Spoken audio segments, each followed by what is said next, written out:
alaykum. Hozirda biz kartoshka ekib maydondamiz. Ushbu yerimiz Sanoat qurilish bank Namangan viloyati Yangiqo'rg'on tumani Sutibuloq mufayyizida 219-sonli qarorda tashkil etilgan bo'lib, ushbu yerimiz 10 gektar, umumiy 10 gektar tashkil qiladi.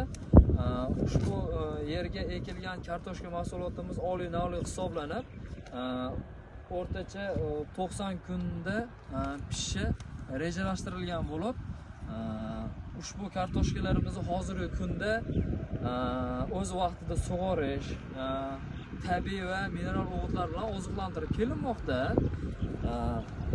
Ushbu loyihani amalga oshirish maqsadida 10 ta dehqon xo'jaligi biriktirilgan bo'lib, har bir dehqon xo'jaligi uchun 1 gektardan yer maydoni to'g'ri keladi.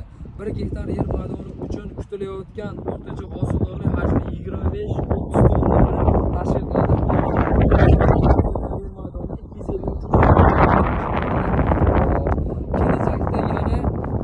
Gektar ekin maydoniga kengaytirish niyatidamiz. Maqsad nafaqat o'zimiz, balki butun jamiyat uchun foydali bo'lish.